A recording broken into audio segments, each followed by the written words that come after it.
ধুরো, বিশ্বকাপ ফুটবল প্রতি বছর হয় না কেন?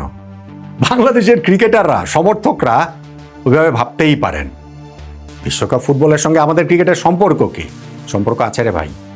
2022 বিশ্বকাপ ফুটবলের সময় তো আমরা ক্রিকেটে ভারতের বিপক্ষে ওয়ানডে সিরিজ জিতেছিলাম। 2026 বিশ্বকাপের সময় আমরা অস্ট্রেলিয়ার বিপক্ষে ওয়ানডে সিরিজ জিতলাম। এই কারণেই বাংলাদেশের ক্রিকেট সমাজ ওই আক্ষেপ নিয়ে ভাবতেই পারে যে প্রতি বছর তো বিশ্বকাপ ফুটবল হলে আমাদের ক্রিকেটের এরকম একটা অনন্য অর্জন আমাদের ক্রিকেট রূপকথায় লেখা হয়ে যেতে পারত। বিশ্বকাপ ফুটবলের সঙ্গে আমাদের ক্রিকেটকে মিলিয়ে ওই অস্ট্রেলিয়ার বিপক্ষে সিরিজ জয়ের ম্যাচটার যে টার্নিং পয়েন্ট করেছি সেইখানটাতে আপনাদের জন্য একটা কুইজ, একটা পুরস্কার ঘোষণা করেছি যে ব্রাজিলের জার্সি, আর্জেন্টিনার জার্সি। এবং সেই ভিডিওতেই বলেছিলাম যে আরেকটা আলোচনাতে বাংলাদেশ ক্রিকেট টিমের জার্সি, বাংলাদেশের জয়, সেইটা যে দিচ্ছি না তাতে আবার আপনাদের কারো মন খারাপ হয় কিনা।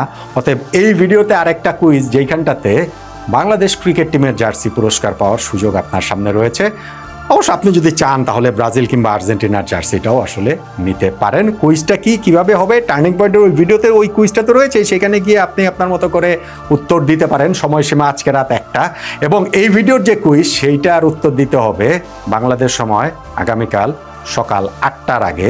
বিশ্বকাপের যে ম্যাচটা রয়েছে দক্ষিণ কোরিয়া এবং চেকিয়া, সেই ম্যাচ শুরু হওয়ার আগে। ওই ম্যাচ ঘিরে একটা প্রশ্ন, কিন্তু কে জিতবে সেটা প্রশ্ন না। প্রশ্নটা কি সেটা আপনি শুনলেই বুঝতে পারবেন। ব্রাজিল আর্জেন্টিনা জার্সি কিংবা বাংলাদেশ জাতীয় ক্রিকেট দলের জার্সি জিতে নেওয়ার সুযোগটা থাকবে। কুইজে আসাটাকে যদি একটু আলোচনাটা করি যে এই ম্যাচটাতে বাংলাদেশ যেভাবে খেললো, যেভাবে বাংলাদেশ জিতলো, আমাদের ক্রিকেটের যে অর্জন অস্ট্রেলিয়াকে হারানোর মাধ্যমে, এইটা আমাকে আসলে দুইটা ঘটনা মনে করিয়ে দিচ্ছে খুব বেশি করে। নাম্বার 1 2015 বাংলাদেশ ক্রিকেট, এবং number 2 2018 Asia cup, Tamim Iqbal. কেন কিভাবে বলছি, 2015 বাংলাদেশ ক্রিকেটের একটা স্বর্ণ সময়ের সূচনা বলে আমরা অনেকে ধরি। সেইবার আমরা বিশ্বকাপের কোয়ার্টার ফাইনালে খেলেছিলাম, এটা একটা ব্যাপার। এবং তারপরে ঘরের মাটিতে আমরা পরপর 3টা সিরিজ জিতেছিলাম। কাদের বিপক্ষে? ভারতের বিপক্ষে, পাকিস্তানের বিপক্ষে, সাউথ আফ্রিকার বিপক্ষে। আপনি যদি ওয়ানডে ফরম্যাট হিসাব করেন তাহলে আমরা তো এখনও ওই রকম 3টা সিরিজ জিতলাম পরপর। মার্চ মাসে আমরা পাকিস্তানের বিপক্ষে সিরিজ জিতেছি, এপ্রিল মাসে আমরা নিউজিল্যান্ডের বিপক্ষে সিরিজ জিতেছি, মে মাসে খেলা ছিল না বলেই জিততে পারিনি, জুনে এসে আবার অস্ট্রেলিয়ার বিপক্ষে সিরিজ জিতলাম। তো এই যে এই সময়টার মধ্যে আমরা যে পাকিস্তান, নিউজিল্যান্ড, অস্ট্রেলিয়ার বিপক্ষে ওয়ানডে সিরিজ জিতলাম, সেটা 2015 সালের ওই পাকিস্তান, ভারত, সাউথ আফ্রিকার বিপক্ষে সিরিজ জয়ের কথা মনে করাবে না কেন? বাংলাদেশ ক্রিকেট একটা টালমাটাল অবস্থায় ছিল। আপনি যদি ওয়ানডে ফরম্যাটের হিসাবটাও ধরেন তাহলেও আমরা 2027 বিশ্বকাপে সরাসরি কোয়ালিফাই করতে পারবো কিনা ওই রকম একটা অনিশ্চয়তার মধ্যে আমরা ছিলাম। কিন্তু এখন এই পরপর 3টা ওয়ানডে সিরিজ, ইনফ্যাক্ট আপনি যদি ধরেন আমরা গত বছরের শেষ দিকে অক্টোবরে গিয়ে ওয়েস্ট ইন্ডিজের বিপক্ষেও কিন্তু সিরিজ জিতেছি, তার মানে টানা 4টা আমাদের যে ওয়ানডে সিরিজ জয়। ইনফ্যাক্ট ঘরের মাটিতে হিসাব করলে 2024 সালে আমরা লাস্ট ঘরের মাটিতে সিরিজ খেলেছিলাম শ্রীলঙ্কার বিপক্ষে, সেই সিরিজও বাংলাদেশের জয়। সর্বশেষ 5টা ওয়ানডে সিরিজে বাংলাদেশের জয়, সর্বশেষ এই 3 মাসের মধ্যে 3টা সিরিজ জয়, সর্বশেষ এই ধরেন 7-8 মাসের মধ্যে আমাদের 4টা সিরিজ জয়। এবং সেগুলো কোনোটা এলেবেলে টিমের বিপক্ষে না, কোনোটা জিম্বাবুয়ে কেনিয়ার বিপক্ষে না, ওয়েস্ট ইন্ডিজের বিপক্ষে, পাকিস্তানের বিপক্ষে, নিউজিল্যান্ডের বিপক্ষে, অস্ট্রেলিয়ার বিপক্ষে। তাহলে বাংলাদেশ ক্রিকেট সেই 2015 ওই স্বর্ণ সময়টার কথা কেন মনে করাবে না? আমি জানি না আমাদের এখনকার ক্রিকেট টিমটা সেই হাইটে উঠতে পারবে কিনা, তবে আমাকে সার্টেনলি এই সময় বাংলাদেশ ক্রিকেটের টার্মোইলের ভেতর দিয়ে যাচ্ছে, মাঠের বাইরে নানান ঘটনা প্রবাহ আছে, কিন্তু মাঠের ক্রিকেটে পারফরমেন্স আমি যদি শুধু ওয়ানডে ফরম্যাটের হিসাবটাও যদি ধরি তাহলে আমাকে সার্টেনলি সেই 2015 কথাটা মনে করিয়ে দিচ্ছেন। মেহেদী হাসান মিরাজের দল, মাশরাফি বিন মুর্তজার সেই দলটার কথা মনে করিয়ে দিচ্ছেন। এবং সেকেন্ড যে ঘটনাটা আমি বলছিলাম মনে করাচ্ছে আমার 2018 এশিয়া কাপ, তামিম ইকবাল, সেই ঘটনাটা কেন? মেহেদী হাসান মিরাজের জন্য। আজকের এই ম্যাচটাতে মিরাজের কারণে, আজকের ম্যাচটাতে মিরাজ চাপে ছিলেন, বেশ চাপে ছিলেন। প্রথম চাপটা ছিল হচ্ছে গিয়ে তিনি ক্যাপ্টেন হিসেবে অত ভালো পারফর্ম করতে পারছেন না যত ভালো তার পারফর্ম করার কথা।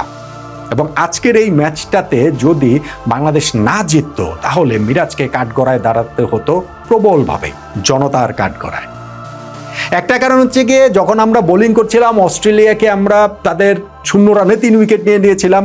অবিশ্বাস্য ব্যাপার সেবার অস্ট্রেলিয়া তাদের 55 বছরের এই ওয়ানডে ক্রিকেট হিস্ট্রিতে এর আগের 1024 ম্যাচে এরকম কোনো কিছুর এক্সপিরিয়েন্স করেনি যেটা বাংলাদেশের সঙ্গে করতে হলো। সেখান থেকে তারা নয় ঘুরে দাঁড়িয়ে 81 রানে 6 উইকেট, কিন্তু ওইখান থেকে তারা আরও ঘুরে দাঁড়িয়ে একটা 100 রানের পার্টনারশিপ করলো, যেই পার্টনারশিপটার দীর্ঘ একটা সময়টাতে আসলে আমাদের ক্যাপ্টেন মিরাজ মোটামুটি সবাইকে দিয়ে বোলিং করেছেন, তিনি নিজেও বোলিং করেছেন, কিন্তু পার্ট টাইম অফ স্পিনার যিনি মোসাদ্দেক হোসেন সৈকত, তার হাতে বলটা তুলে দেন নাই। সৈকত গত ম্যাচটাতে তার এই ফরম্যাটটাতে কামব্যাক হয়েছে প্রায় 4 বছর পর, প্লেয়ার অফ দ্য ম্যাচ হয়েছেন, ব্যাটিংয়ে তিনি অনবদ্য করেছেন 70 বলে 86, বল হাতেও তিনি 10 ওভার বোলিং করে 2টা খুবই গুরুত্বপূর্ণ উইকেট নিয়েছেন। ফলে মিরাজ যে এই ম্যাচটাতে সৈকতকে দীর্ঘ কত 39 নম্বর ওভারে মনে হয় 39-40 ওই সময় তিনি বোলিংয়ে এনেছেন, বোলিংয়ে যে দেন নাই এইটা নিশ্চিতভাবেই প্রশ্নবিদ্ধ হতে পারত। এবং আমি সার্টেনলি বিশ্বাস করি যে মিরাজ ওই সময় পার্ট টাইমার মিরাজ সৈকতকে দিয়ে বোলিংয়ে আনতে পারতেন। কিন্তু ধরেন এইখানটাতে যে একটা থিওরি আমাদের ছড়িয়ে গেছে সোশ্যাল মিডিয়ায় যে না, মিরাজ তার নিজের জায়গা নিয়ে সন্দিহান, এই টিমটাতে তিনি তার জায়গাটা ধরে রাখতে পারবেন কিনা, তার প্যাটার্নের যেহেতু অফ স্পিনার এবং সেই ব্যাটিংটা করেন সৈকত, সেই কারণে সৈকতকে বোলিং আনছেন না, এইটা ভাই আমার কাছে সঠিক বলে মনে হয় না। অন্তত ধরেন আমি একটা ম্যাচ দেখে এইটি বিষয়ে কনক্লুশনে কিভাবে পৌঁছবো? সৈকত ওয়ানডে ফরম্যাটেই এসেছেন 4 বছর পর, 4 বছর পরে সেই ক্যাপ্টেনের জায়গা প্রশ্নের মুখে ফেলে দেবেন, এবং সেই ক্যাপ্টেন মিরাজ যিনি বাংলাদেশের এই যে এতগুলো সিরিজ জয়ের নেতৃত্ব দিচ্ছেন, না তার performance up to the mark না, কিন্তু ধরেন ক্যাপ্টেন যদি এইভাবে ভাবেন যে না আমার জায়গা ও খেয়ে দিবে, অতএব তাকে আমি বোলিং দিব না, এইটা আসলে টিম গেমে ওয়ার্ক করে বলে আমার কাছে মনে হয় না। এবং আমি নিশ্চিত যে মিরাজ ওরকম কোনো কিছু করে, আমি আমার জায়গা থেকে বলছি, হতে পারে এরকম যে আমি বলছি না, কিন্তু আমার কাছে মনে হয় না যে টিম গেমে একটা ক্যাপ্টেন এইভাবে আসলে ভাববেন। এবং সেই কারণটাতেই মিরাজের যখন তিনি আবার ব্যাটিংয়ে নেমেছেন, সেই সৈকত আউট হওয়ার পরেই আমাদের 48 রান তখনও প্রয়োজন, ওই সময়টাতে তিনি যে থেকে দলের জয় পর্যন্ত ছিলেন 22 বলে 22 রানের ইনিংস, কিন্তু সেইটা ভীষণ ভীষণ ভীষণ রকমেরই গুরুত্বপূর্ণ। আর সেইখানটাতে নাথান এলিসের বলে বাউন্সারে তার হেলমেটে লাগার পরও মাঠে তিনি বমি করেছেন, কিন্তু স্টিল যে ক্রিজ ছেড়ে বেরিয়ে যান নাই, স্টিল যে শেষ পর্যন্ত ছিলেন, স্টিল যে তার ব্যাট থেকে সেই উইনিং মোমেন্টটা আসলো সেই ছক্কার মাধ্যমে, এইটা আমাকে আসলে সেই 2018 এশিয়া কাপে তামিম ইকবালের কথা মনে করিয়ে দিচ্ছে। ওই যে মনে আছে না, তার ওই এক হাতে ব্যাটিং, হাত ভেঙে গিয়েছিল তার, কিন্তু তারপরে শ্রীলঙ্কার বিপক্ষে ম্যাচে একদম শেষ সময় তিনি ব্যাটিংয়ে ঠিকই নামেন, বাংলাদেশের 9 উইকেট পড়ে যাবার পরে মুশফিকুর রহিম ছিলেন, বাংলাদেশ ওই ম্যাচটা অনেক বড় ব্যবধানে আমরা জিতেছি 137 রানে, মুশফিকুর রহিম ওই ম্যাচটা তো অসাধারণ খেলেছেন 144 রানের ইনিংস, কিন্তু তামিম ইকবালের যে ওই যে বীরত্ব গাথা, ভাঙা হাত নিয়ে এক হাতে ব্যাটিং করতে নেমে পড়া, এইটা আসলে সাহসের একটা নাম হিসেবেই থেকে গেছে বাংলাদেশ ক্রিকেটে, বাংলাদেশ ক্রিকেট রূপকথায় সাহসের অন্য নাম তামিম ইকবাল হিসেবেই থেকে গেছে। তামিম ইকবাল এখন বোর্ড প্রেসিডেন্ট, আমি জানি না যে তার সঙ্গেও মিরাজদের ওরকম কথা হবে কিনা। মিরাজ এই যে আজকের এই বাউন্সারে এরকম আঘাত পাওয়ার পরও মাঠ ছেড়ে বেরিয়ে যাননি, তিনি যে দলের এখানটাতে ছিলেন, অবশ্যই মিরাজ এখন এরপরে তাকে নিয়ে যাওয়া হয়েছে মেডিকেলে, 24 ঘন্টা তাকে পর্যবেক্ষণে রাখা হবে।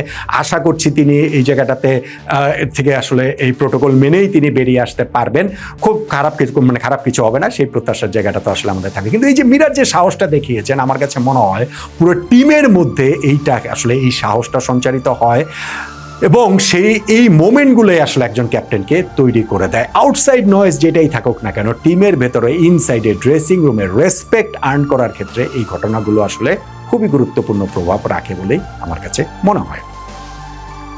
এখন আমি 2টা ঘটনার কথা বলছি, আচ্ছা কুইজটা আপনাদেরকে বলে দিই, ওই 2টা ঘটনার কথাটা দিয়ে আবার শেষ করবো। কুইজটা সেটা হচ্ছে গিয়ে বিশ্বকাপ ফুটবলের যে সেকেন্ড ম্যাচটা বাংলাদেশ সময় আগামীকাল সকাল 8টায় শুরু হবে দক্ষিণ কোরিয়া এবং চেকিয়ার মধ্যে, সেই ম্যাচে আগে কারা গোল দিবে? দক্ষিণ কোরিয়া আগে গোল দিবে নাকি চেকিয়া আগে গোল দিবে, নাকি কোনো গোলই হবে না? আপনি সেটা আমাদের এই ভিডিও নিচের কমেন্টসের মধ্যে লিখবেন। প্রথমে লিখবেন যে আসলে এটা কি হবে, হয় 1 নাম্বার দিয়ে এভাবে লিখতে পারেন যে না দক্ষিণ কোরিয়া গোল দেবে, অথবা চেকিয়া গোল দেবে, অথবা কোনো গোলই হবে না। তারপর 2 নাম্বার দিয়ে লিখবেন হচ্ছে কি আপনার নামটা এবং কোন জেলা থেকে আপনি বলছেন, এবং 3 নাম্বার দিয়ে আপনি লিখবেন হচ্ছে কি আপনার ফেসবুক আইডির লিঙ্কটা ওই জায়গাটাতে দেবেন। আমি আগের ভিডিওটাতেও এরকম একটা কুইজ দিয়েছি, সেইখানটাতে অনেকেই প্রথম তো সেখানটাতে অভ্যস্ত হতে একটু টাইম লাগে, সো আমি জিনিসটা ক্লিয়ার করে দিলাম।